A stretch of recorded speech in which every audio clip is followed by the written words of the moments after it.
আখৰি স্বেচ্ছাসেৱী সংগঠন ছ'চাইটিৰ for environmental education of north east চমুকৈ চিনে উদ্যোগত গুৱাহাটীৰ অসম বিজ্ঞান প্ৰযুক্তি আৰু পৰিৱেশিক পৰিষদৰ সহযোগত আজি গোলাঘাটৰ চানমাৰী হাইস্কুলত এক প্ৰদৰ্শনী অনুষ্ঠিত হয়।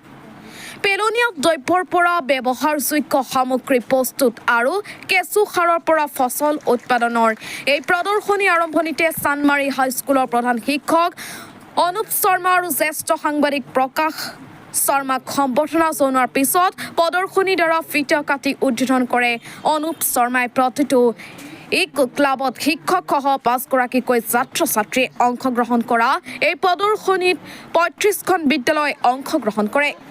চিনিয়ৰ সাধাৰণ সম্পাদক ইমদাদ আলীয়ে পৰিচালনা কৰা এই কাৰ্যসূচীত সংগঠনটোৰ মুখ্য সম্পাদক চক্ৰপাণী শৰ্মা, মুখ্য সমন্বয়ক পুলক ফুকন আৰু অংশগ্ৰহণকাৰী বিদ্যালয়ৰ শিক্ষক শিক্ষয়িত্ৰী উপস্থিত থাকে।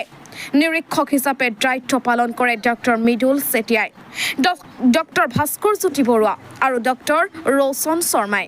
প্ৰতিযোগিতাত বিজয়ী এই ক্লাব তিনিটা দলক্ৰমে প্ৰথম বিজেতা চানমাৰী হাইস্কুল, দ্বিতীয় বিজেতা আদৰ্শ হাইস্কুল আৰু তৃতীয় বিজেতা Forkating high school. News desk report UNB news. Chandmari উচ্চ মাধ্যমিক বিদ্যালয়ত জিলা পৰ্যায়ে এখনি প্ৰদৰ্শনী আয়োজন কৰা হৈছে। প্ৰদৰ্শনীখন গোলাঘাটৰ 35খন বিদ্যালয়ৰ ইক' ক্লাবসমূহৰ মাজত ছাষ্টেইনেবল ডেভেলপমেণ্টৰ ওপৰত আয়োজন কৰা হৈছে। বিশেষকৈ কাৰ উদ্যোগত হৈছে? চিনিৰ উদ্যোগত আয়োজন কৰা হৈছে।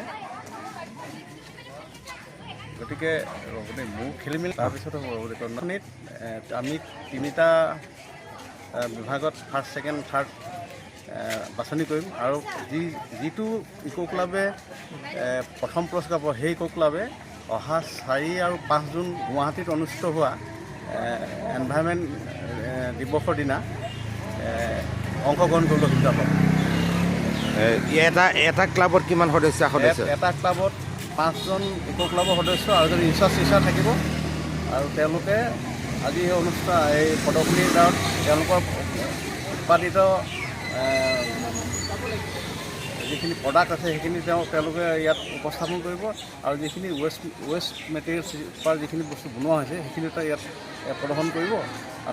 আৰু যিখিনি প্ৰদৰ্শন কৰাৰ ভিতৰত যিখিনি আমি আমাৰ বিচাৰকে বাছনি কৰাৰ পিছত 3টা পৰ্যায়ত ফাৰ্ষ্ট, ছেকেণ্ড, থাৰ্ড 3টা পৰ্যায়ত আমি বাছনি হ'ব। তাৰপিছত যিটো ইক' ক্লাবে প্ৰথম পুৰস্কাৰ পাব সেই ইক' ক্লাবে অহা 3 আৰু 4 তাৰিখে গুৱাহাটীত অনুষ্ঠিত হোৱা ৰাজ্যিক ভিত্তিত প্ৰদৰ্শনীত অংশগ্ৰহণ কৰিবলৈ সুবিধা হ'ব। কোন NGO বেনাৰ হৈছে?